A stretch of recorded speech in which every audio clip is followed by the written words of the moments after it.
he said, listen, give me 2 years.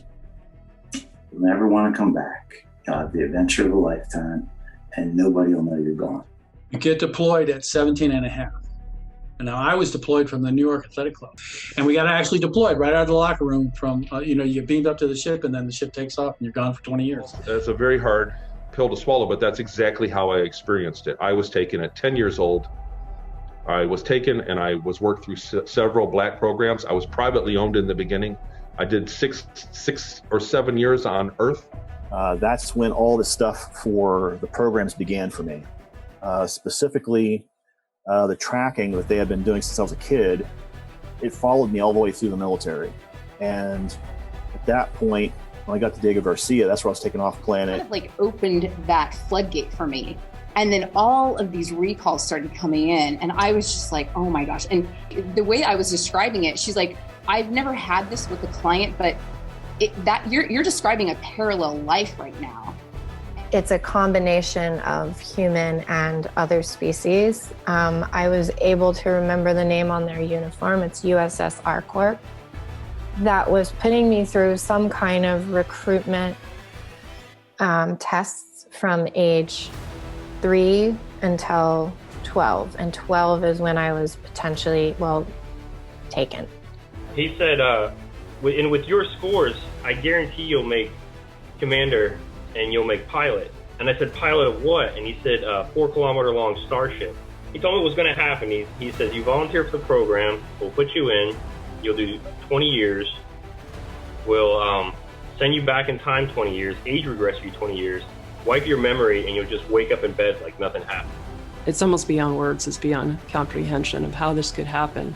Whoever's masterminding this, the Air Force, working with extraterrestrials, working with a lot of pretty wild technology, which I'll also get into, it's really beyond fathomable. It's beyond fathomable.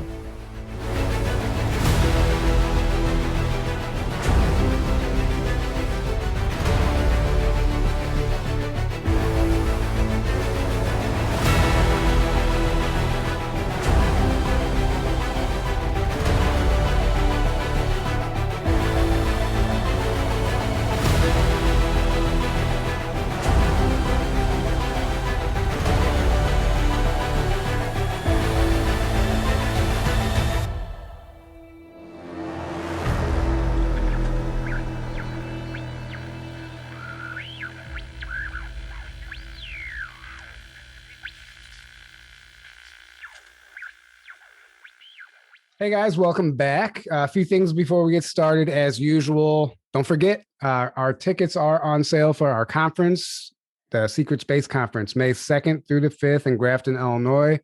We're getting really excited about that. More and more people are buying tickets, and we're just it's really starting to shape up. We're putting a lot of energy into it, and it's something. It's really more of a passion project than anything, and we're just excited to create.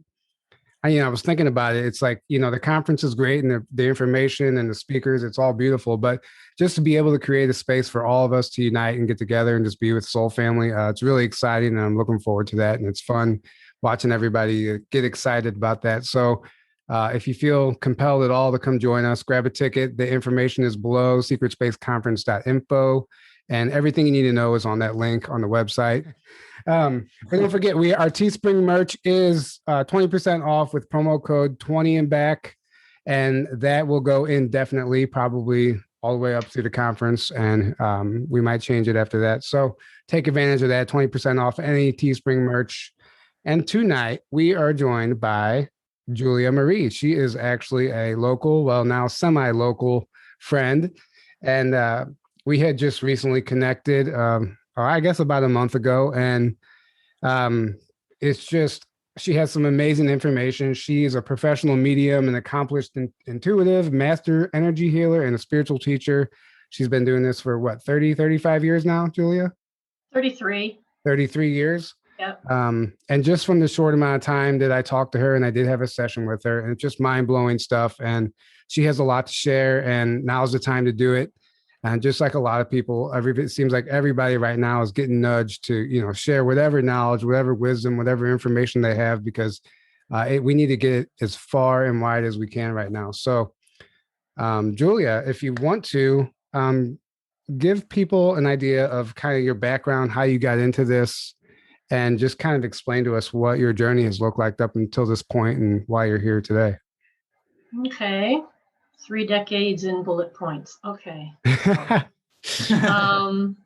Well, start off with, I was just like any of you. I had a plan for my life.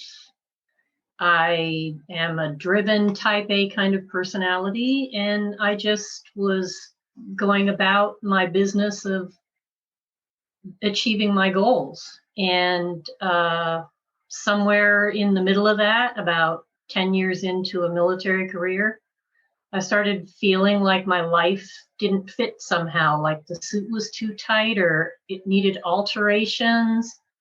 And for any of you that might be on the cusp of waking up, I'm going to tell you that's a pretty clear sign that something's coming for you. There's some kind of activation process going to start. Your life just doesn't fit somehow.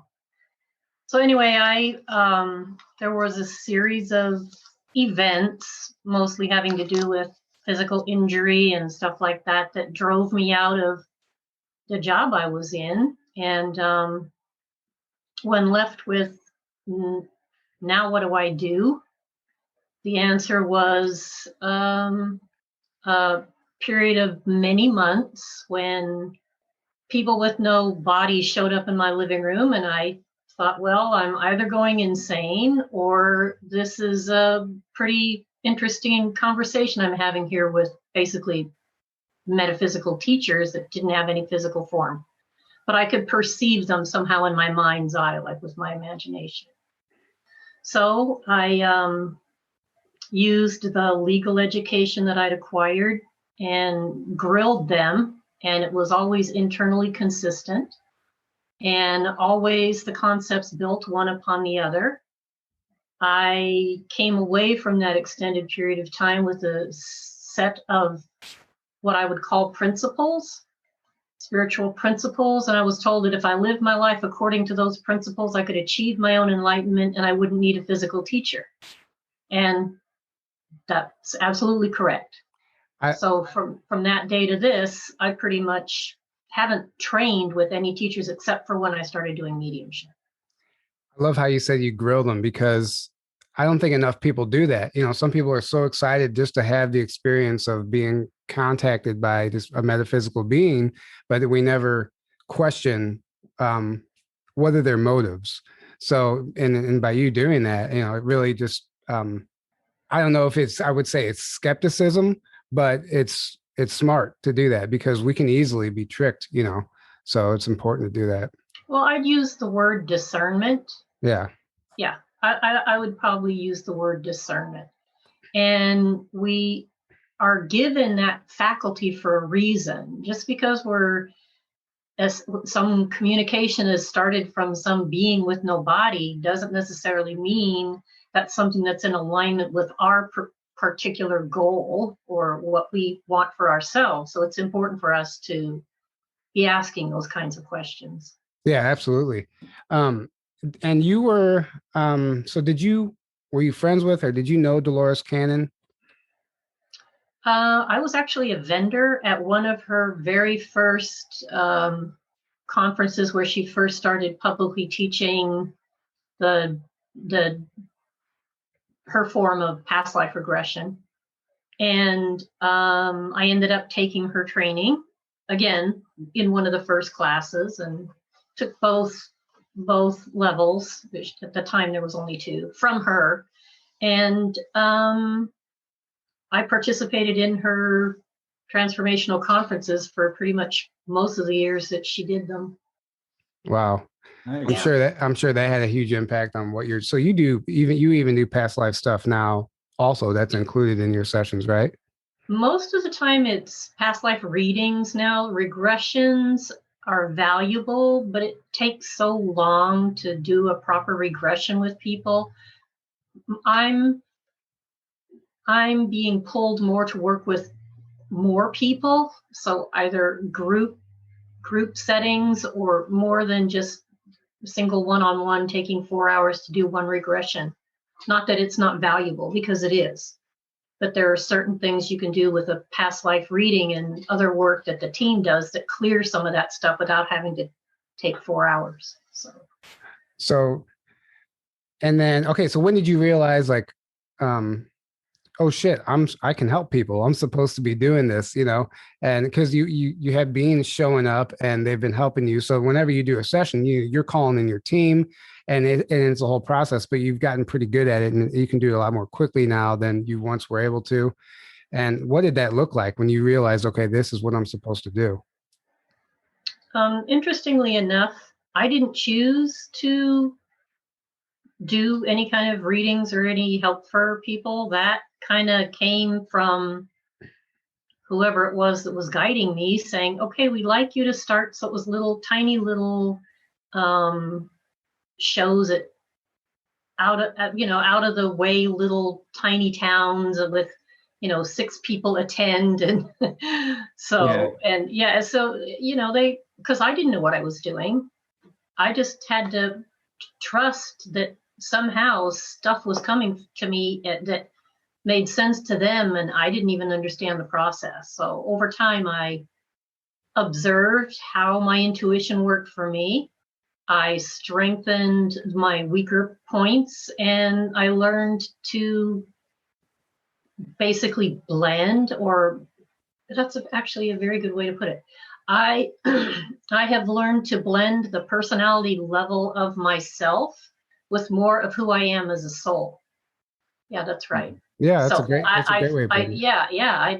Thanks for the insight, because I didn't understand that that's actually the transition. So yeah, that's literally, I'm going to say it probably took me 15 of the 30 years to get to a point where I could function that way, right, confidently. Yeah. And then you channel also. So is that part of the mediumship? Because the session I had with you, you ended up channeling a being, and is that common for you, or does it look different for everyone? It's just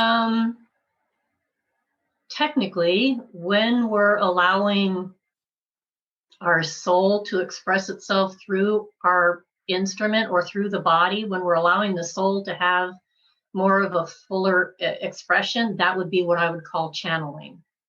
Grandfather Foolscrow said we all needed to be like a hollow bone. So the energy of who you are on multiple dimensions can flow through the aspect of you that is incarnate on this planet, in this material plane at this time. So all we have to do is move out of the way and literally make a hollow channel down the central channel of what people call our chakra system, to allow that energy to flow through and be grounded into this planet, and on the way through it expresses. Yeah, and you nailed it. We all like, that's the one thing we all need to do is get out of our own way. I mean, that's yes, and that's exactly right. Yeah, we have a society of people are, they're all in their own way. They don't even realize it, but that's all by design too, Well, the biggest obstacle anyone is going to have to their spiritual development is their own limiting beliefs or concepts, ideas. You are your biggest obstacle. Yeah, your limiting belief systems are like shackles, it holds you back. And we've talked about that before. Going back to the early days, that you had told me, and if you had told me that you channeled Ashtar, but you didn't know at the time it was Ashtar. And that's really fascinating to me because, we've heard the Ashtar Command and all this stuff for quite some time now, but what did that look like for you, if you don't mind sharing that? For me, I probably have a stronger gift at trance channeling, or whatever you want to call it, than I allow myself to. I mean, it wouldn't take much to just trance out now, but I don't like doing it in public. But so it happens spontaneously for me. And literally, he gave me a message, and he identified himself right at the front. He said, "My name is Ashtar, and here's what I want you to do." And then so I typed out what he said, but I didn't know who this Ashtar person was. I had no clue. So there was another woman who was longer on the path than me. She was an older woman. And I said, I got this message from this guy named Ashtar, and he said I was supposed to put it out everywhere, but I don't know anybody to send it to. So she gave me a whole list, and that's what I did. It was later that I found out that he was, the Ashtar Command and all of that. But, and since had some experiences where I would find myself going on to a very large ship, and he was pretty much there all the time. So, yeah. So, wow. And how long ago was this? This was like in the very beginning. This was, from time to time, I'm aware of him. From time to time, I'm aware of him, but it's not, I don't interact with him in the same way that I did very early on. What year would you say that was? 92, 91. Okay. Interesting. 92, 93. Yeah. Well, it's just amazing how that stuff works, because I never even heard of Ashtar until like 2016 or something. It's funny how something enters your awareness, I guess when you're ready for it. Yeah. When you're ready for it. At the time, he was measuring the consciousness of the planet. It was a certain process he wanted as many people as possible to do at a certain time so they could measure the development of the consciousness on the planet. They wanted to take a reading, and it was that simple. So my job, according to him, was to get this message out to as many people as you could. And when somebody with authority like that, I mean, literally, it was like, I was fresh out of the military. So it was like, okay, yes, sir. Now let me see what I can do to make this happen. Yeah. So that was, that's interesting that it happened at such a young age. And so you say you actually have visions or memories of being up on the ship. What was that like? Or was it foggy? Those were that always happened in a waking meditative state. I just always felt, I went through a door in the bottom of the ship, and it's a circular hallway around the outside that we would walk down. It was always Ashtar and one other person. And we would go into this room that had a bunch of screens in it, and it looked like it had data, their current understanding of whatever the data was they were looking at or measuring. And I would say, no, it's actually this. So I was just giving them a briefing. You were my place, from my position on the ground. I was telling them, no, it's actually this. And then they would make adjustments. So yeah, they were always brief. Yeah, never lasted very long, but they happened on a regular basis for a while. That's really interesting. They bring you up and then you tell them what they're doing wrong. No, I don't tell them what they're doing wrong. I tell them, here is what it actually looks like on the other side of the static that you're trying to get readings through. Yeah.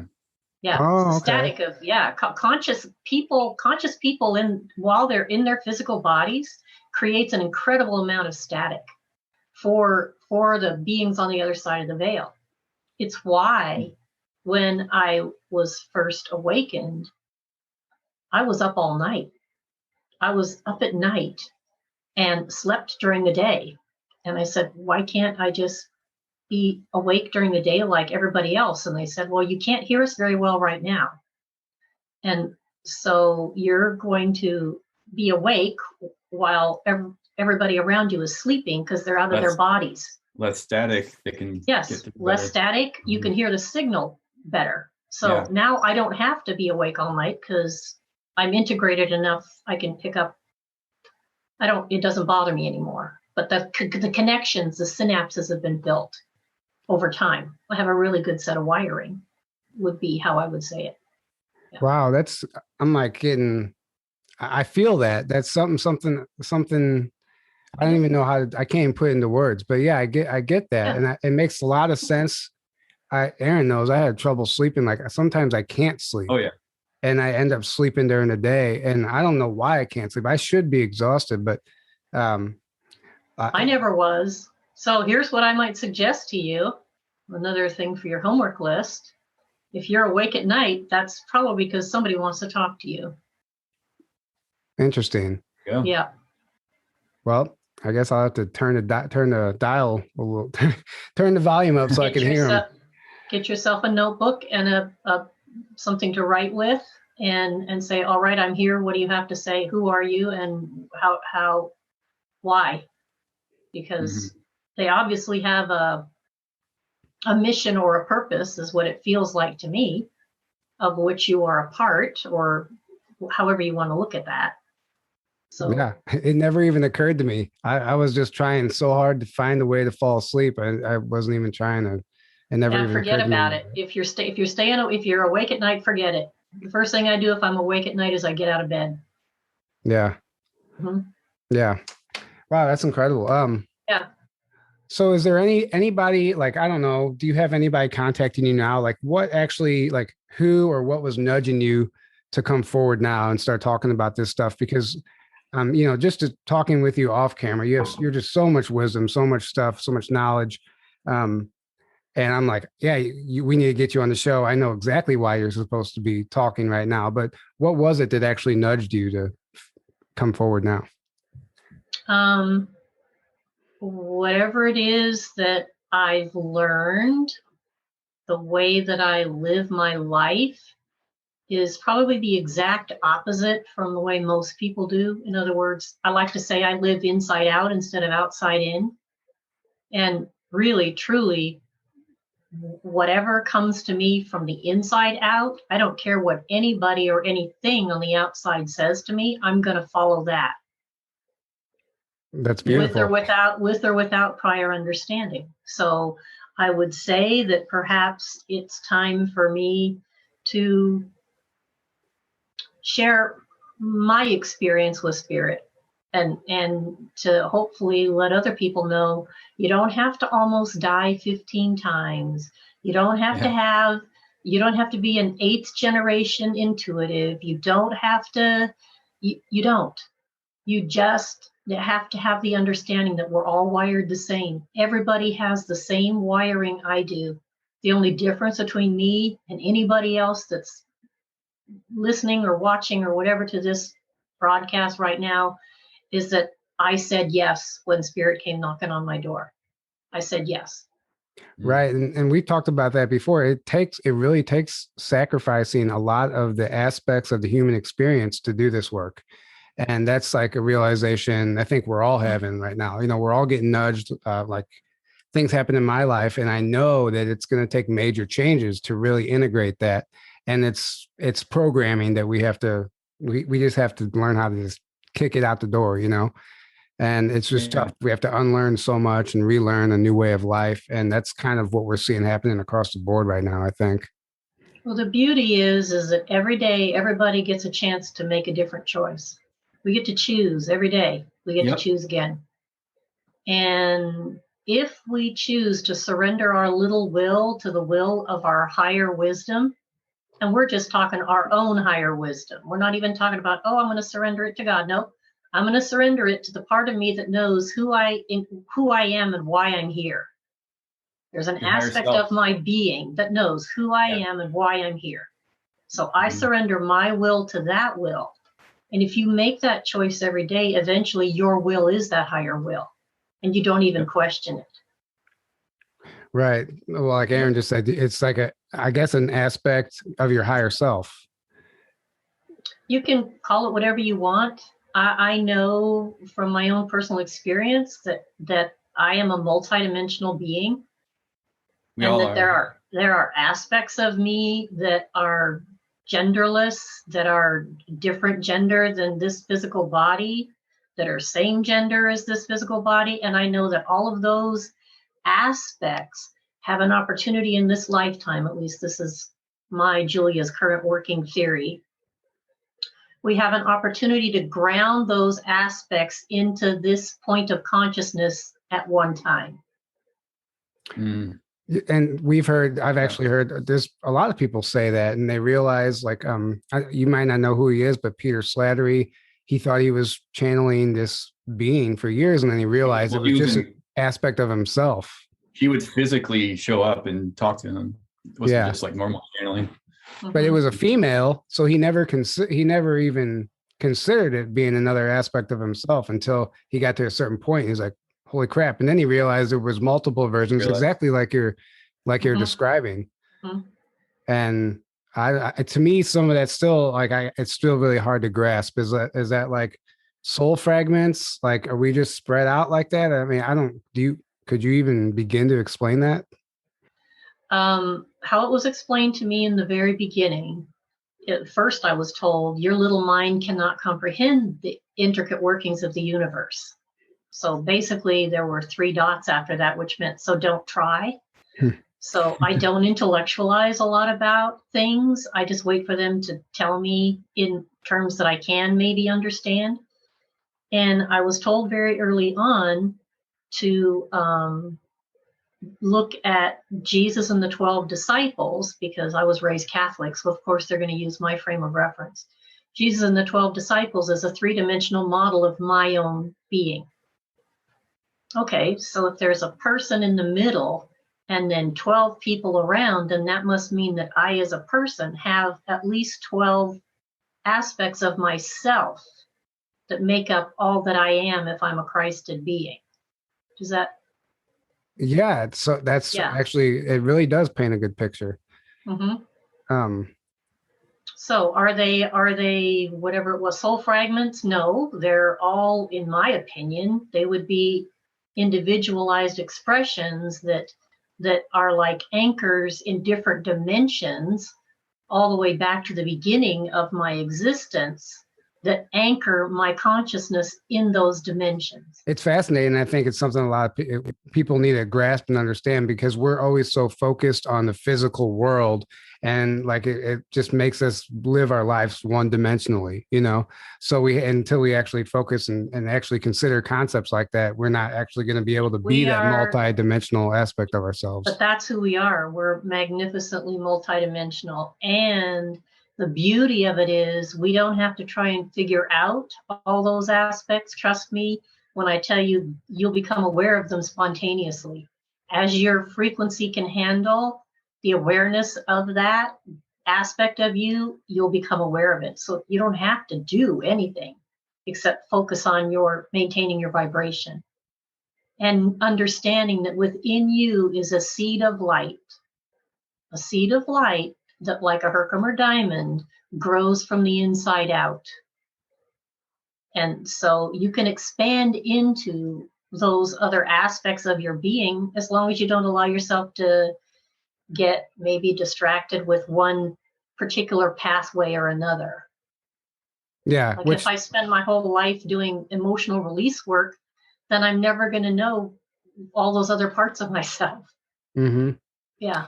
That's actually a great point. And I know somebody who's going through exactly that. And she's practicing whatever healing she's doing, but it wasn't fulfilling her anymore. And that's probably why you have to expand. And honestly, to become, I guess, a true master, for lack of a better term, you have to be able to experience all aspects of life, and the other dimensions as well. Each path has the truth within it. It's all going to be there. It's all going to be there in a different format. So each path will take a person where they need to go, but not any single path is the only way, is what I would say to people. Yeah. Yeah. Yeah, exactly. And it's interesting to think about how, like, we always say we're a spiritual being living a physical existence, and we're down here, and everything just seems to be, it's just temporary, It's like a candle, basically. I heard it described this way. It's like we're all like candles, and the entire world's trying to blow us out. We just have to protect our light and, keep raising that frequency so the candle never burns out. And it's becoming more and more apparent that we all need to be doing that right now, especially what's taking place on the world stage.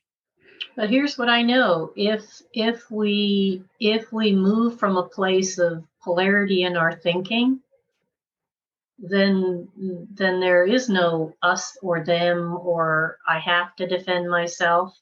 If I vibrate high enough, that's not going to impact me anyway. Yeah, exactly. And it's like creating your own reality, basically.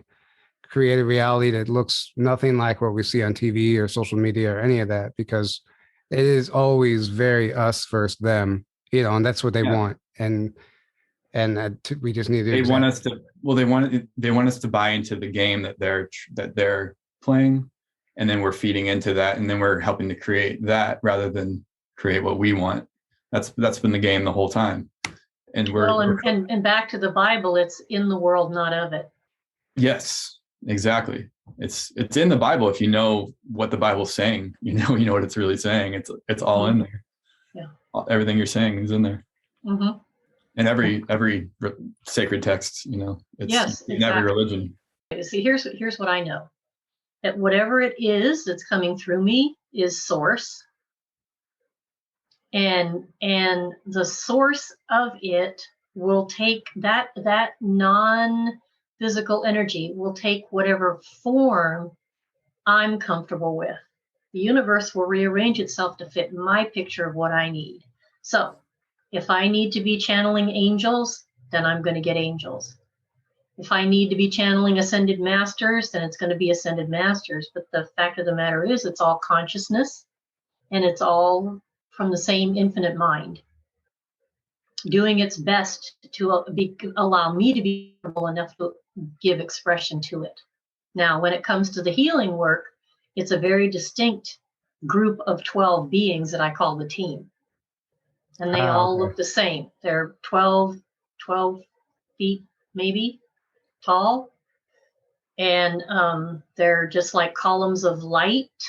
Don't really see any faces, but I am aware that they don't necessarily all originate from the same place, but they have come together as a collective, and their goal is to assist humanity.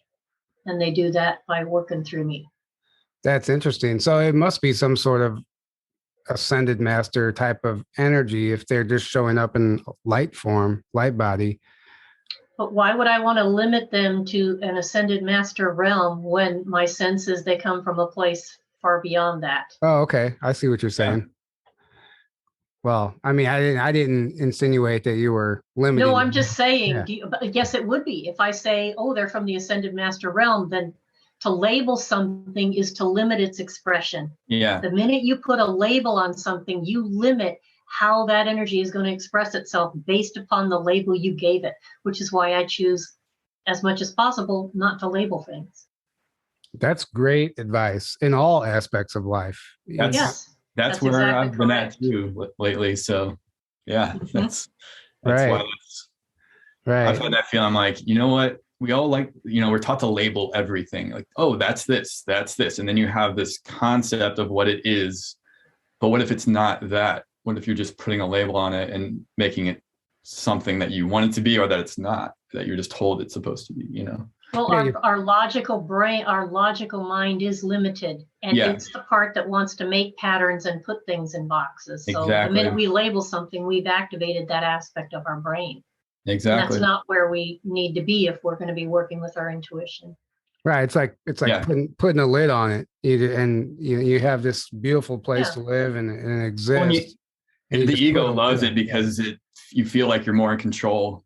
The ego feels like it's in control when it can label everything into a box and feel like it understands everything in that way, whereas you can just let something experience it just as it is and let whatever comes through come through, and whatever happens, It's like surrendering to it, essentially. Yeah. Yes. Yeah. Because control is an illusion anyway. None of us have. We create our reality, but we don't have control. Mm-hmm. We don't control things. That's an illusion. Right. And so many people are out there living their lives wanting to be in control. And that's what we're seeing everywhere you look, Yeah. And people start to panic. Like, let's say like real love enters, somebody feels unconditional love for the first time ever. They don't have control of that feeling anymore. And most people run from it. They get scared because they can't control that situation anymore. And it takes a lot of progress to get to a place where, you're not phased. You don't want to run because that's just what we were programmed to do. Like everything foreign, anything new, like people don't necessarily like change all the time. And, we all have our comfort zone, And, they say life begins outside of your comfort zone. So yeah, it's actually beautiful advice, not putting a label on anything, because you're just putting a lid on it. You have this world you're living in, and then like, okay, this is all I know. I don't want to leave this ever. So I'm just going to put a lid on it, and that's it. Well, the other thing is people may fear change, but actually it's the only thing in the universe that is a constant. Yes. The universal constant is change. So Yep. I don't know, it's just, I find it interesting that we tend to live our lives in competition with the natural order of things. We want to stop things. We want to put it in a box. We want to label it. We want to suspend animation. And yeah, when all we need to really do, the quickest way to move forward and to actually have absolute control in your life is to surrender to that higher wisdom part of yourself that I was talking about earlier. Mm-hmm. Exactly. Absolutely. And that can carry over into anything. Like, even I've said this before, but you always hear about, for some reason, everybody wants us to, you go for a job interview or whatever. They want us to create this 5-year plan, this 10-year plan, and you're really limiting yourself. And because what happens if you don't stick to that plan, then you feel like you're failing.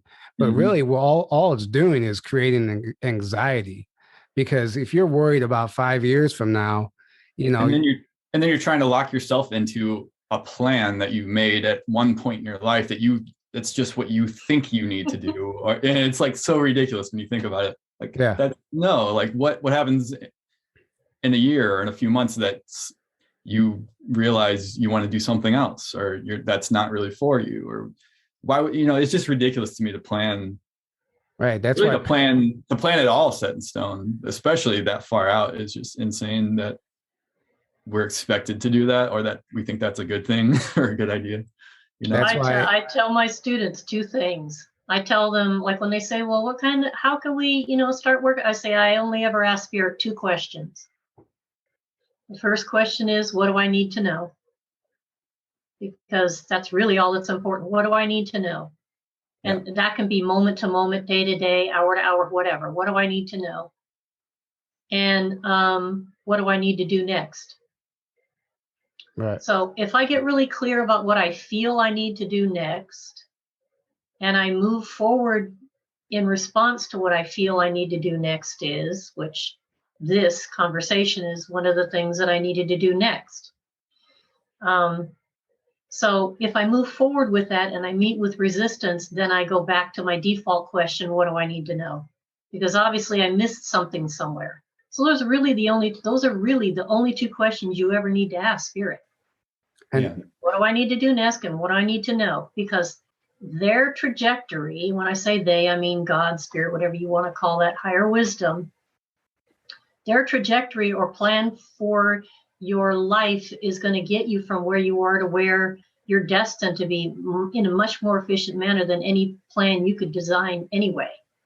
Yeah, exactly. Absolutely. Exactly. Even when I meditate, almost always, like, I don't really set an intention, but what I always do is ask, what do I need to know? Or if there's any messages, if there's any information or messages that I need to know, can you please bring those through now?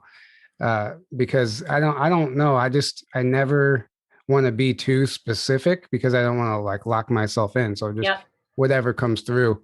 And it's funny. Sometimes it'll be something profound, and sometimes I'll have a flash of something in the physical world that I forgot to do that I need to go take care of. I'm like, oh shit, I forgot to do that. But it always shows up, Yep. And it's really interesting how that works. But knowing what to do next, I think that's a struggle for everyone. That's like, for me, for the longest time, I just felt lost. I didn't know where to go next. And even when I was asking, I was overthinking it, and I was overthinking it. You get these signs and these synchronicities and all this stuff showing up, and you kind of get overwhelmed and like, I don't know if this is right, or am I being tricked? I overthink everything. So it's really like hard. It takes a lot to really be able to center yourself and ground yourself enough to know exactly how to tune in to hear that? Well, it starts with doing exactly what you're doing, and that is making time, making space, taking the time, and exercising the discipline to spend time getting quiet and making room for spirit to communicate with you. And over time, the more you do that, the stronger the wiring gets. Eventually, it just becomes part of your nature. It'll just be like now you're using your other 5 senses instead of just your physical ones. Right. Like I said earlier, yeah, we're just, we're a society focused on the physical, and that's all by design, but it makes you live a one-dimensional life. And it's so redundant and it's so meaninless. And, they want you focusing on the next big movie coming out or whatever, instead of what actually matters. Like aside from the Ashtar stuff, any other ET races or anything that you've been in contact with, or any wild experiences that just really like rattled you?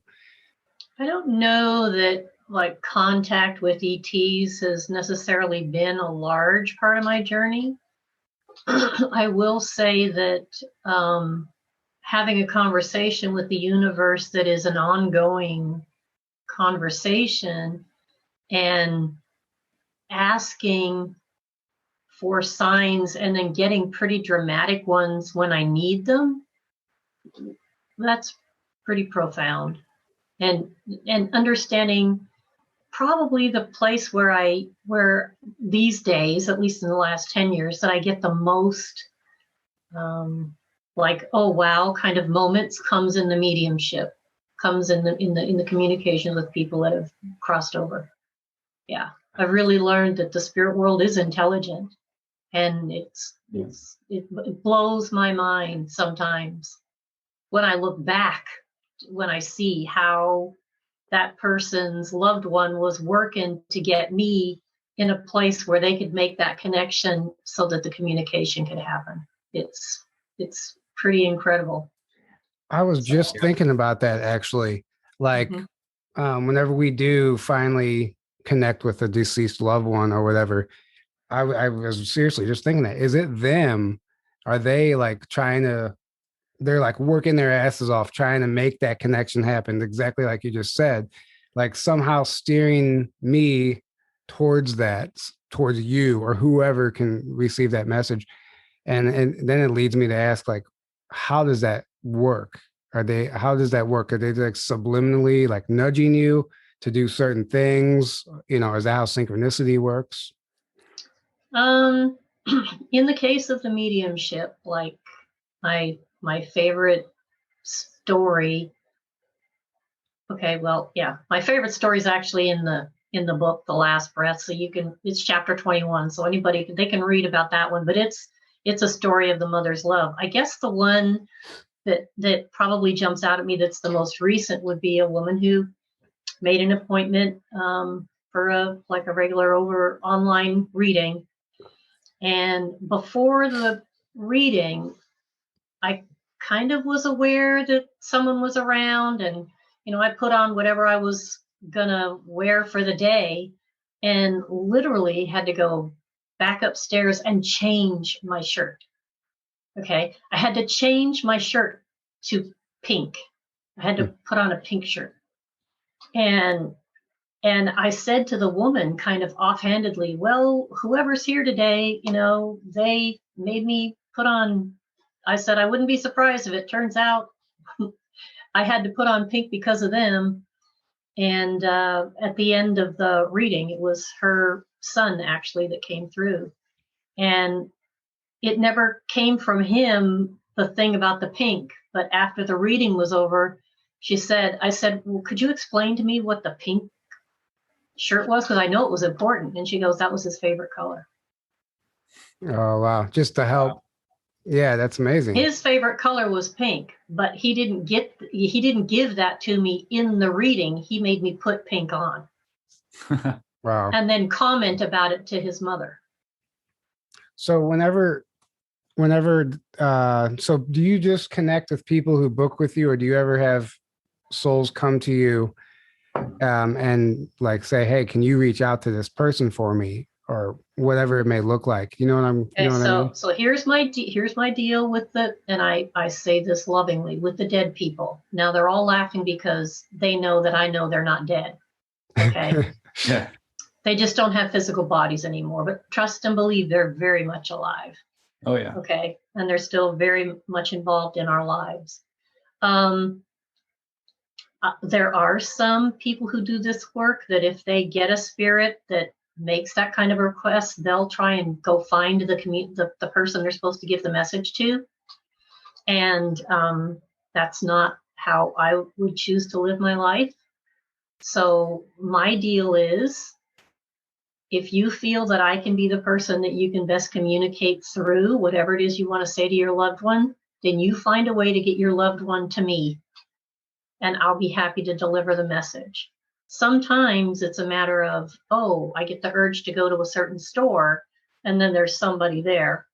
No, I don't do the whole Teresa Caputo thing and start spouting, oh, you're whatever's here, and they want you to, because maybe the person doesn't want to hear it. So if they're open to the communication, then I will pass on whatever it is the person wanted to say. And most of the time, it's they just want them to know they're still around. Yeah. And that they're aware of what's going on in their life. And that's more of the responsible way to approach it, I would say. Because yeah, it might throw you off. It might throw you for a tailspin if you're just walking to the grocery store and somebody comes up and says, hey, you know, your mom's here and she wants to tell you that you need to start making your bed or whatever. I've seen it happen though. So, it's not, I don't think that's healthy for the recipient. Yeah. Right. No, I don't think so. I mean, you never know. I mean, it's all circumstantial, obviously. It's going to be different for each individual. Because I know me, like, I would be excited. I would be excited if somebody came up, you know, because, you know, I'm just tired of living in this matrix anyway. So anything out of the norm, exciting like that happens to me, I'm all for it. So it just depends on, that's me though. Some people aren't ready for that. And that's just, that goes back to the beginning, you know, just trying to get yourself to a place where you can be accepting to all this other multidimensional stuff. So right now, obviously, I don't know, like, what would you say right now is happening on this planet, on the spiritual realm? You know, I've been hearing like a lot of people saying they're seeing things and like apparitions, like paranormal activity. Would that be some sort of veil thinning, like collectively worldwide, and things are starting to ramp up? And like, I don't know, what's your take on what the planet's actually going through right now?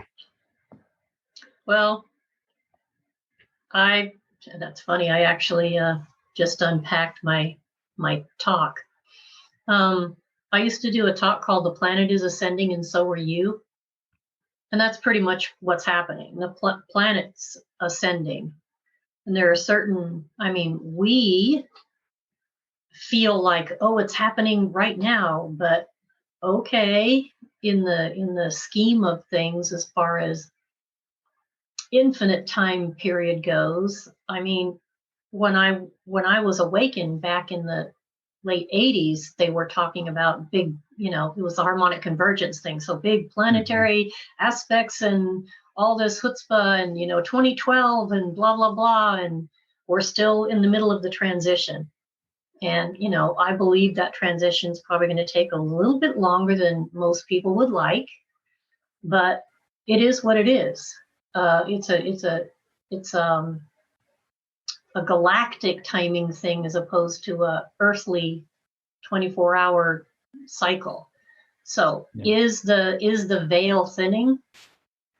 Well, I would submit to you there probably isn't a veil there anyway. Okay, there only seems to be a veil because that's what we've decided to say there's there. Yeah. So that's a separation mindset thing. I believe it's more a matter of we're becoming more aware of what's already been around us, what's already around us. Mm-hmm. Yeah, I was going to say, it's like as you raise your consciousness, then you're able to perceive them better. It's not necessarily there's a veil that's thinning. Yeah. Exactly. And I would say that any way that we are able to change our languaging to where it's non-polarizing, that would be a good thing for us all to learn to do. So in smaller groups where people know me for a while, they'll know I don't do up, down, left, right, good, bad. They know that I do expanding from the inside out in a spherical kind of a way, expanding your awareness out, which then by virtue of that expansion allows you to become conscious of those other levels of being, which are, think of it more as like tree rings as opposed to a ladder. Yeah. Does that make sense? Yeah, it does. And I think it's key what you said about time as far as a galactic perspective and an earthly perspective, because if you really stepped out from the galactic perspective, this transition is happening tomorrow in the big picture. You know, in the grand scheme of things, it's like, it's right. We're on the doorstep, it's tomorrow, it's happening. But here on Earth, everything's going to play out based on Earth's limitations. Time is a lot different here, how we experience it than. Yeah. So, what's confusing and frustrating for everybody is when they're tapping in, they're getting this information from a galactic level, right? And it's always soon, or it's happening now, or this and that, but we never translate that down to Earth time. And then when we're down here, it's like, 5 years ago, you told me it was happening soon. Like, what's going on? When is soon? Why is that happening? Yeah. And it makes people become impatient, and then they lose hope and they think nothing's happening at all. But you really need to take that into consideration, that these galactic beings who are giving you this information, they don't see time like we do, if they even see time at all. Well, the truth of the matter is things are happening and there are shifts that are occurring. And as we move through each of the expansion layers, each layer that we go through, we'll see more of a quantum of growth every time we move to the next step. Let's just put it that way. So I generally, when people ask me to make predictions, I say I don't make predictions. I'll read probabilities and I'll talk about the trajectory, but I was awake for 30 some years and I'm only just now feeling like I'm supposed to start talking to people. And it was in my conversation with you, Tyler, that I realized, I probably was just waiting for his age group to get to a level where they'd be curious to see what I do. Because people in your age group, for some reason, are drawn. They're drawn. So is that an instantaneous kind of a thing? No, but I can tell you from my perspective that when I asked them, how come you didn't wake me up sooner? Because I thought I was late to the party because I was in my 30s when it happened. I was told, if you'd have been conscious your whole life, you probably wouldn't have stayed on the planet. I probably would have been so depressed if I'd have been aware of what my mission was and been able to look around and see that it was probably virtually impossible for me to accomplish it. Why the hell am I staying? Yeah. So they waited till the last minute to wake me up, or bring me back online, which is one of the reasons why I had such an extreme experience, because they had to catch me up. But I've waited 3 decades, but as you said, that was a blink of an eye. But everything is going according to whatever the plan is, divine design, and the timing is perfect. Yeah, and that's a great point, actually. If we were aware, like we always get so frustrated that we come with amnesia and we have to learn everything the hard way, blah, blah, blah. No. If you come in with awareness, like you said, you just want to check out. You'd be looking around and be like, I got to do that. Fuck that. I'd be out of here. Exactly. Yeah. There's a lot of growth too that comes from a lot of the experiences we have while we're in that more being human. State. Yeah. Exactly. And then you wouldn't have any of that. That's right. Exactly. Yeah. And by living that experience, once you do wake up and obtain this awareness, you have sympathy for the people who aren't awake yet, because you were once there. We were all there once, and sometimes like it's really hard to wrap your head around how some people can't see what's going on right now, but it's like, just want to shake them, but Yeah. it's their path, and some people are running around trying to help people and cry wolf, but it's not, at some point you can't help them, you don't want to, there's a difference between helping people and interfering with their karma also. So even though sometimes it may seem like we should be helping someone, we might be interfering with that lesson. And that's something that I don't think a lot of people think about either. Well, that could be explained. It's not a mature exercise of compassion to take away another person's lesson. The first law of the universe is not to interfere with the life stream of another. Yeah. I may have full awareness that there is something I could say or do to assist someone, but unless they come knocking on my door or they ask me, I don't offer. Yeah. Because that's not for me to do. Well, and that's beautiful. That's responsibility. Yeah. Because let's just pretend you had a message for somebody and you told them and it just shook up, it just shattered their reality and they left their wife or their husband. It ruined their relationship with their children because of what you told them was so profound, and it may have sparked something, but that's irresponsible of somebody. And a lot of people aren't ready for certain information too, and they can actually have a negative effect on them. And this is, I hear people that have taught this, and it rings true to me. It's like, just because something's true doesn't mean it's a good thing for everyone for where they're at. And it could really have a negative effect on them rather than positive if they're not the right place for it. So that kind of goes in line with. So what I say to anybody who receives those kinds of messages, what I would say is ask first if that's for you or if you're to deliver it. Because a lot of times we'll receive information about other people in order to better help them. Yeah. It doesn't necessarily mean we're supposed to pass it on to them. Exactly. Yeah, exactly. And just because you receive information doesn't give you the authority. No, it doesn't. It doesn't give you the authority to go and interfere with that person. Exactly. And I've actually learned the hard way, and exactly that. I received a message about somebody, for somebody, and I really kind of knew that I shouldn't have said anything, but I went and said something anyway, and it just totally shook things up, and it did not have a positive spin at all. And it was a major lesson for me. And I even asked for a sign, like, should I relay this message? And I got a clear sign, like I should, I thought, but maybe I was supposed to, so I could learn the lesson. And there might have been a lesson for the other person also, but it wasn't a good time. I'll just say that it wasn't, but it was a huge learning experience for me. And then it makes me realize, I don't have, what gives me the authority to go give this person information that could potentially destroy their marriage or whatever it might be, So that's okay.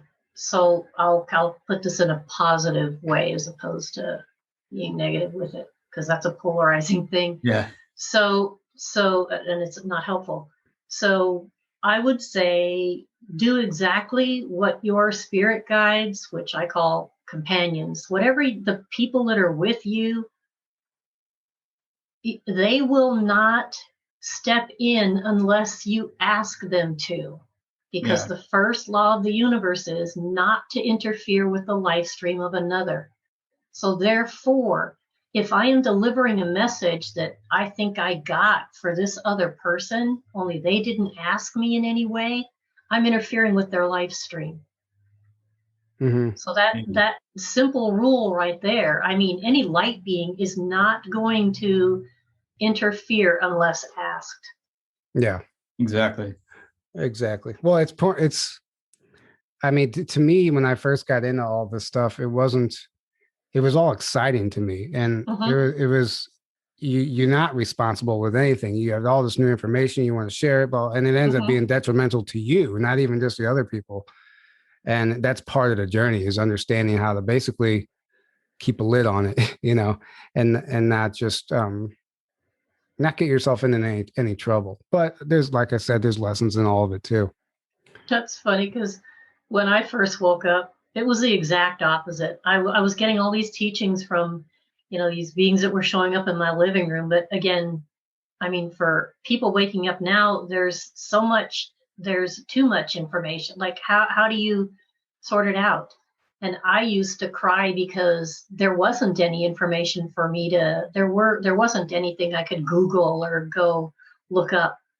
And so I would get these wonderful insights from these beings that were working with me, and I would go to the local metaphysical store and I would start sharing with these people that I thought were like, they've been in metaphysics a long time. They'll understand this. And they would look at me with these blank looks on their face. And that's when I realized, oh, I'm not supposed to be sharing this. Yep. Okay, it's not time. So I just wrote it in notebooks. Yeah. I did that. That happened to me. I had just got back from Hawaii. I had this amazing spiritual breakthrough, and I had this new information. And I went to a metaphysical shop here by my house, and I knew the people, and they were asking me how my trip was. And I started giving them all this information about whatever it was at the time. And they literally, there might as well have been crickets. I remember looking at them. They were looking at me with what I call now the fluoride stare. Yes. It was blank stare. I quickly I was like, it was so awkward. And I don't even think they knew what to do. I don't even think they knew what to do. It's almost like they couldn't hear me, or they didn't hear what I said. And I quickly changed the subject and made a joke, and then they came back. And I was like, I just assumed these people in this metaphysical store would get what I was saying. And it was just like, yeah. They kind of looked at me like I was absolutely insane, Yeah, well, that's the way you're not supposed to be talking about it. Yeah. Yep. But it's funny because you think, oh, they work in a metaphysical store, they get it. Assume. Yeah. Yeah, you just assume. Oh, they're you can just tell them all this stuff. Yeah. Yeah. But and that's just even with our show. I realized some of the information we put out there, it's not for everybody. It's just simply not, Tell that from the comments we get sometimes. Yeah. Well, somebody stumbles across and they watch it, and then they're triggered because it's clearly challenging a belief system or whatever it might be. And then it's interesting to see the triggers that different people have with different information. Yeah. Doing show, especially covering as wide of a range of and the stuff we do. It's like, oh, these people are triggered by this. These people are.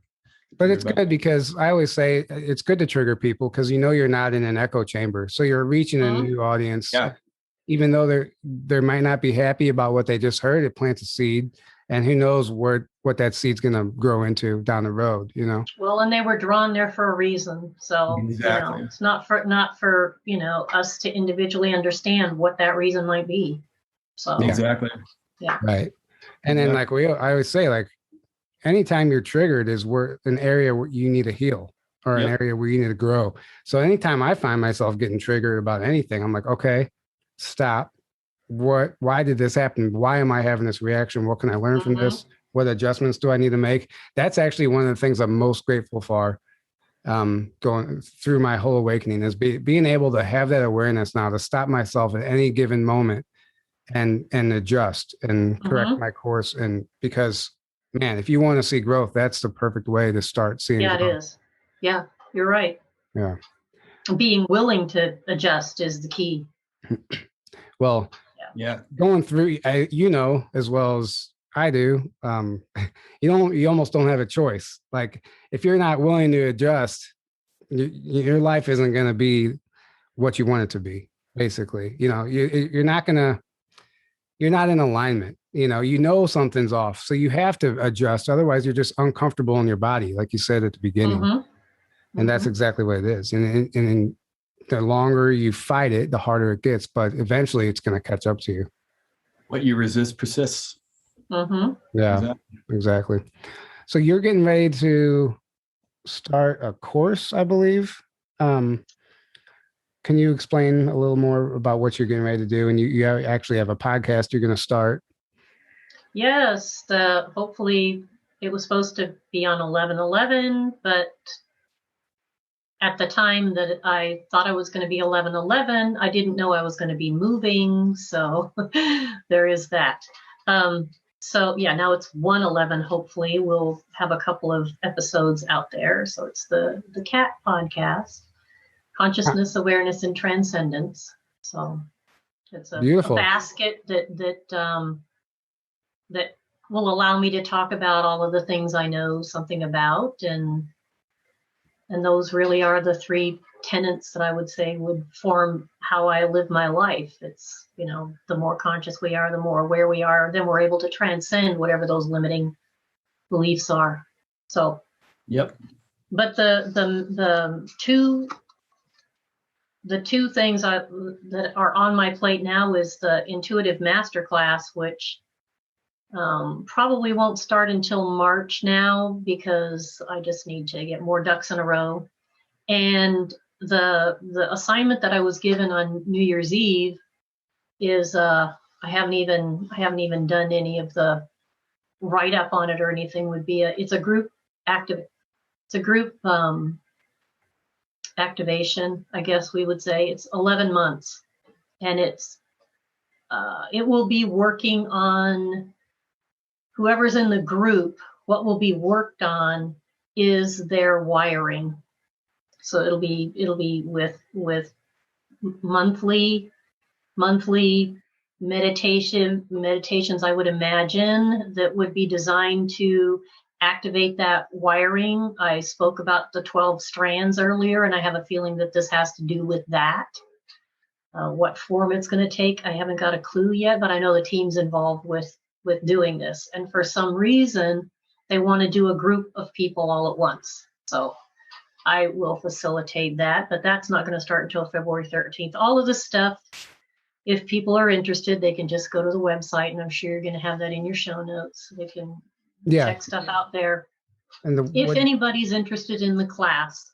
So it's juliamarie.us. Yep. juliamarie.us, and they can also book sessions with you there too, right?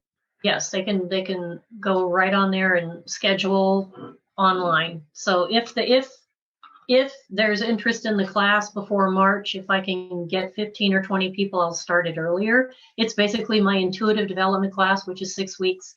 My writing with spirit class, which is kind of like a form of automatic writing, I guess you'd call it. And what's the other one? The spirit guides one. So I put them all together in one bundle, and we'll also talk about energy healing, because that's how my journey started for me, was with spontaneous activation of healing energy. That's how it all began for me.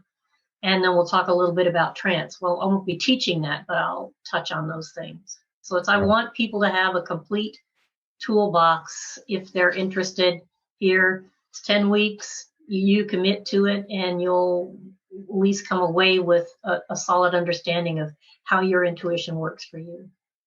That's beautiful. juliamarie.us. And guys, just from the one session I've had with her, I would highly recommend it. If it's anything like what I experienced, I highly recommend booking a session.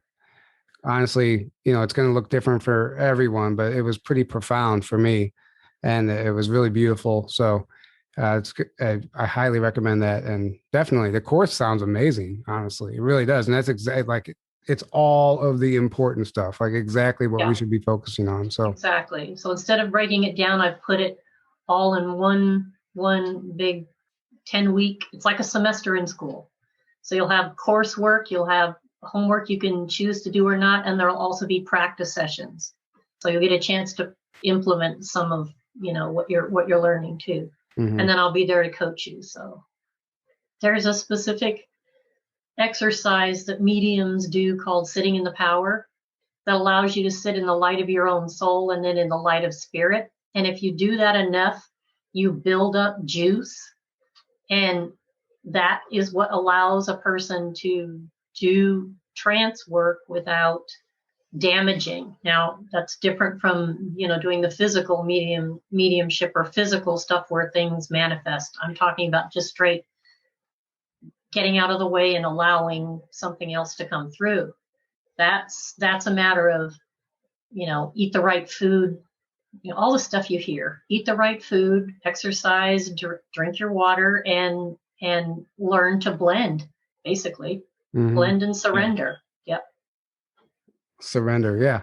And it's interesting you mentioned eat the right food, because I feel like we used to talk about that a lot, and then we kind of got away from it. But diet really is everything, honestly. Well, my business cards used to just have 3 words on there. It would have my name and phone number, but it's everything is frequency. Yes. That is the distillation of everything that we're about. So if we eat cleaner, if we also, and here's the part of the diet that a lot of people today have issues with, and that is their tech. Yeah. When I suggest to people to do a tech detox, they go into withdrawal. Yeah. Oh, you mean I used to say tech detox. Yes, yeah. Get away from, put your phone down. Screens. Yeah. Yep. Yeah. Get off the whatever. It's that too is affecting your vibration. So I would say to you, be selective as to the matrix you're going to plug into. That's what I would say to you. Yep. Right. And that's something that I needed to, we all needed. I guarantee you, everybody watching this needs to do a tech detox. And it's one of the reasons why, if you guys may have noticed, we're not extremely active on social media and all that stuff, because you see some of these shows and podcasts, they're pumping out episode after episode after episode, and there's no balance there. I don't see how you can do that and maintain a healthy lifestyle. So like once a week is enough. Like this, to me, I like to be able to put my energy and focus into each guest, into each episode, and then integrate, like go into nature and do things and just have a healthy balance. And even still, I'm on the screen way too much. And I know that. And I know that sometimes. And sometimes I will literally intentionally leave my phone at home and go to the park. I don't even want it in my proximity. And it's amazing. It's amazing. It's funny because at the beginning, you're reaching for it. You're like, you feel naked. But then before you know it, you're forced to put your focus on the trees or the nature or whatever, and just observe. And it's really profound. It's so dumb to think about like that their phone is holding us back that much from observing our surroundings, but it is. Instead, you're at a stoplight. Instead of looking around and just seeing and observing what's around you, everyone, even myself sometimes, you just and then, the light turns green. Like every second we get, we're just programmed to pull that phone out. And it's actually dangerous because not being aware of your surroundings makes you so vulnerable. You have no idea. Like I see people crossing the street, looking down. You don't know if a car is going to be out of control, whatever is going to happen. Your awareness, or somebody's walking up, getting ready to mug you, and you're just walking with your head down. Anyway, sorry, I just went on a little rant there, but it's so true. I see it all the time, and I'm guilty of it too at times, but I'm conscious of it, and I definitely try not to. Well, because everything is frequency, everything vibrates. Where you put your attention is where your energy field is going to set itself, because it's going to resonate in sympathy with wherever your attention is. Yeah. So if your attention is constantly in your device, you're not going very far. Yeah. Right. Absolutely. Exactly. You're not. You're locking. It's like a man-made prison, That's exactly correct. Yeah. That's something I feel like I know it's huge. And that's the hardest thing for people. You're right. The tech diet, because everything's diet, not just food. The people you surround yourself with. That's correct. What you watch, what you intake, and, even the electronics. To things. Yeah. Yeah. And like even like they say, you are who you surround yourself with, just like you are what you eat. Like it's so interesting going through all this, how many people just in your life that you once were friends with or resonated with, how you just kind of just fell away, and there was no falling out. There was nothing. It's just you're on a totally different frequency now. And that's exactly what will automatically happen. They will either shift with you or they will fall away. Right. Yeah. I literally have, I think, one friend who stuck with me through the awakening, and I know exactly why. Like, I see why, but like one out of, there was a couple of people, but he never gave up on me. Basically, everybody else thought I was going crazy. But it's interesting how that works. Yeah, they either come with you or they're just, doing what I was doing before my awakening, living the same year over and over and over again, calling it a life, And how was that working for you? It probably wasn't. No, you don't even know what true happiness is. You don't like my. You don't even realize you need to change when you're there until it gets really bad. And that's why a lot of people only wake up when they hit super rock bottom, and then they're just like desperate. You know, you don't need it to get to that point. Well, my version of fun and happiness was completely different than what it is now. I couldn't have fun unless I was drinking a beer. I'm like, what? Like, I can't. If they're not, is there going to be beer? No, then I'm not going. It's just like sports was super important to you. Yeah, exactly. Back then, yeah. But it's beautiful. I'm so grateful for all of it because it's made me exactly who I am today, and I have that reference point, and it's just anything that I might have once regret. I look at it as a beautiful experience now because, like I just said, I would not be the person I am today if I didn't go through exactly everything that I went through. Well, I like to say to people, there are no mistakes. There's only lessons. Yes. We learn. Yep.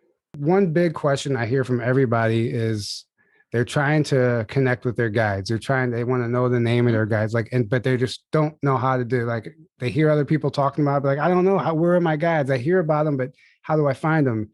And I know we kind of covered that, but just any last piece of advice for that? It's kind of like the show Entourage, which I never watched, but I always saw the commercials for. It's like you have an entourage of people that are around you. And they're probably talking to you more often, at least trying to get your attention more often than you're aware of. The challenge with connecting with your guides first is they're going to be very similar in vibration to you. They're going to be in the same frequency band as you. So you are probably hearing them and yet not realizing you're hearing them because it's very similar to your own frequency. Does that make sense what I'm saying to you? Yeah. So they can take the class and we go through the different kinds of guides you have. We go through how you can feel the presence of your guide. You can ask them to give you a sign or a signal that identifies them. I encourage people to start with just one guide at a time, just one, and, get to know how that one feels in your energy field before you move to the next one. As far as names go, I probably didn't ask for the name of any of my guides for the first 20 years. And then one day I thought, well, I keep giving people names for their guides. Maybe I should know one of my guide's names. Right. Yeah. And the minute I said that, I literally heard a name in my ear on the same side that I always hear spirit, which is my right side. We favor one side or the other for spirit communication. It's not always right, but it could be the left side. But for me, it's the right side. Yeah. And I heard the name, and I immediately said, "No, that sounds too much like so and so. So." No, that's not you. And the guide went kind of like shrugged shoulders. I said, I'm going to call you Edward. And he, okay. So what I learned is they don't care what we call them, only that we do. Now, here's something. If there's somebody who's made kind of a connection with their guide or one of them and they want to know, here's a simple exercise that I'll share as a little something people can take away and do. And that is, if you want to know the name of your guide, when you go to sleep at night, go to sleep with the thought in your head. In the morning, I'm going to know the name of my main guide. Always start with your main guide. In the morning, I'm going to know the name of my main guide. And just go to sleep with that thought in your mind. When you wake up in the morning, if there's a name in your head, believe it. If there's not, then repeat that process the next night. Usually shouldn't take more than three nights to get it. And then I say, once you get a name, Google the meaning of the name. Like, what does this name mean? It'll tell you a lot about what the guide is all about. Okay. Well, that's beautiful advice, but it's also not fair because you just changed the name of your guide. That's right. And that was the whole point. I got a name. I got a name from my guide, and I said, no, I'm going to call you this. I'm going to start doing that. Okay. I'm going to start doing that with everybody I meet. They don't care. I don't know if I'm going to call you. Yeah, I'm going to call you this. Yeah. Okay. Yeah. Mm-hmm. That's funny. No, but you're right. It doesn't even, the name probably is last. The name comes last. The connection is first. Well, and the name's just a vibration anyway. And again, it's a label. Yeah.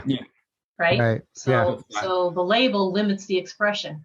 Well, a lot of times when I've heard people explain this, when they do ask, they'll get an answer along the lines of, well, you wouldn't understand my name because it's more of an energy, it's more of a frequency, but on Earth you can call me this. It's like they just give themselves a label to like please the person, but really they don't have an identity like we do. That's I spent sorry. I was just going to say Alex Collier is in contact with Andromedans, and he calls them by the names they gave him just so he would have a name for them. But because they don't actually use names, they just know each other by their frequency. Exactly. Yeah. I used to draw spirit guides. I still do sometimes, but and I use pastels. So I use my fingers to put the image on the paper, because then it deposits the vibration of the guide. So then you have something to work with to help with the connection. But every time I tune in to a person's guide, the first thing I see is a pure energy signature that then translates itself into a color or a vibration, which is a step down version of that light frequency that then allows me to step it down again and put it on the paper. And it comes in the form of a face, because we have a human face.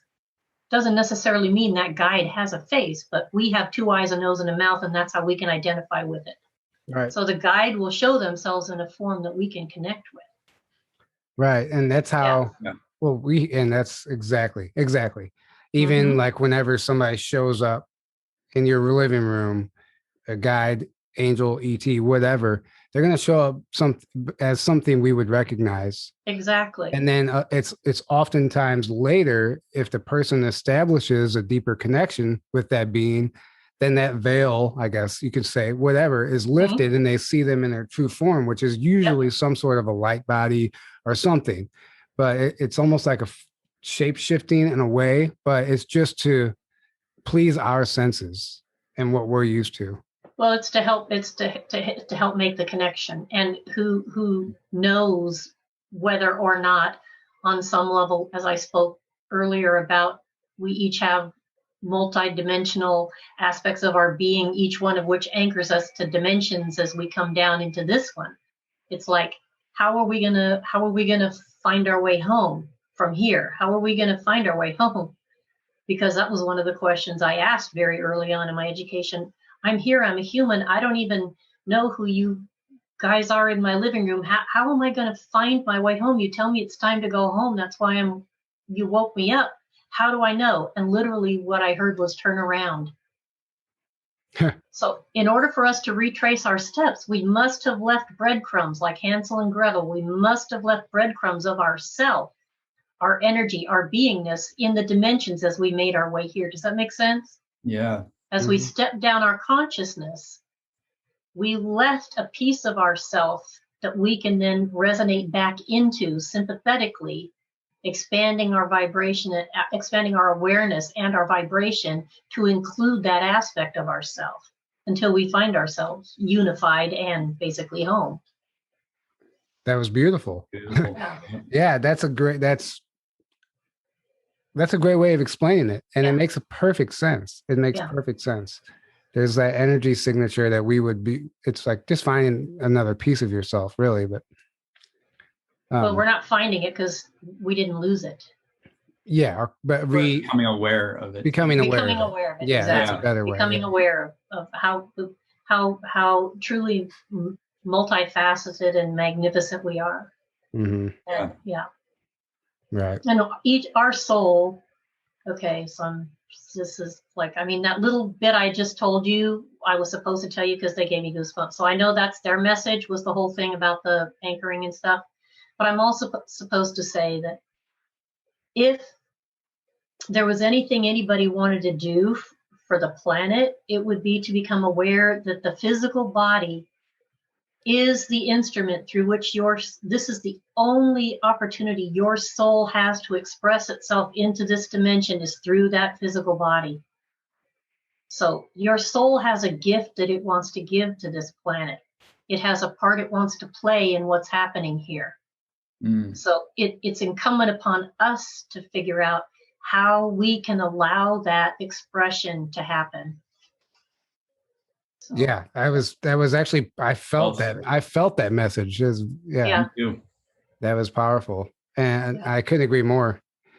I mean, like I said, we always say this, everyone has a piece of the puzzle, and it's a gift. It really, everyone has a gift. And obviously different people are going to be more in tune to whatever gift that they're good at, you know? So just because you see somebody else is able to connect or channel or do something or be a medium or whatever, doesn't mean that you have to do that. Like, you can find your own gift, you know. Everybody. Well, and I would assert that sometimes the gift is simply the conscious presence that you bring to your job as a nurse practitioner or a fast food worker or a policeman or a whatever. Doing whatever that it could be, because you're where you are doing what you're doing for a reason. Yeah. And if you're doing it from a place of awareness and allowing the truth of who you are to flow through you in the moment, then we're all doing what we need to do. And they don't have to give up their job. They don't have to give up their day job to do what they came to this planet to do. Right. I did. I had to give mine up. I couldn't stand it there. Unless it's. But sometimes the day job is the purpose, you see. Yeah, it could be. Yeah. Well, before I quit, I did exactly that. And I'm not lying. I really, truly was doing that. I understood, well, you know, while I'm here, I knew I wasn't going to be there forever. I was literally going around just like trying to consciously spread my light and just, and however that would affect the job site and the people around me. Yeah, I wasn't worried about that. I was just like trying to just go and like be in that frequency. And I knew, like, while I'm here, I might as well take advantage of what I can do here. But for me, it was a very, very, very strong sign, like, to get out of that and move on, because there was something more I had to do. But it looked different for everybody. It looks different for everybody. So don't just go out there and quit your job thinking, and that's why I said that. I'm not advocating. Right. Just because you're having a spiritual awakening, that means you got to quit your day job. No, that you that may be why you're having the awakening, is so that you can be more conscious at what you're doing. Right. Yeah. It's going to look different. Yeah. It's going to look different for everybody. For me, it was my guys were basically, you know, knocking on my skull, like, what are you doing? It's time to move on. You know, but the universe has other plans and had other plans for me. And literally the day after I quit, it was amazing how it just showed up. Like, there was this opportunity that presented itself, and I would have never been able to say yeah had I not just quit my job. And I was like, okay, now I get it, you know. And honestly, my life has changed substantially since then. But it's just, that was my path. And don't you agree that the trust comes from just moving forward, and we'll understand the reason why in hindsight? You know what I mean? You knew you had to quit your job, and then the opportunity presented itself. But if you hadn't quit your job, you wouldn't have been able to say yes. But you can see now the perfection of, oh, that's what I needed to do in order to be ready for whatever came next. Yeah. And for me, it was like a true leap of faith. It was scary, but I also knew I had to do it. And the fear lasted, immediately. I'm like, oh crap, what did I just do? I've been working for 15 years at this company. This is, my paycheck, my money, blah, blah, blah. But it didn't matter. It didn't matter if you're in alignment, the universe is going to take care of you. Yeah. And I got out of alignment a few times along the journey, and it becomes very apparent when you're out of alignment too, and you got to course correct and get back, but it's all part of it. So I guess we're going to start wrapping this up. Thank you so much for coming on. This was a lot of fun. Thank you for sharing everything. And the guys, don't forget to check out her website and join her masterclass, book a session with her if you feel compelled. And thank you so much for all the donations and all the support. Don't forget to grab a ticket to the conference. Can't wait to see all you guys there. And unless you have anything else to say, I guess I'll go ahead and wrap this up, Julia. Thank you so much for coming on. No, just thanks for allowing me to share a little bit about what I'm about with your people, and hopefully something was said that's gonna be useful to someone down the road. I guarantee that. I guarantee that. Yeah. What we covered is just all of the important stuff. You know, it has nothing to do with the external surface level events that are happening right now. It's all internal. It's what we can do to change our lives and to better our situation without that affecting us. So, yeah. Okay, guys. Well, thank you so much for tuning in, and we will see you next time. Have a great evening. All right.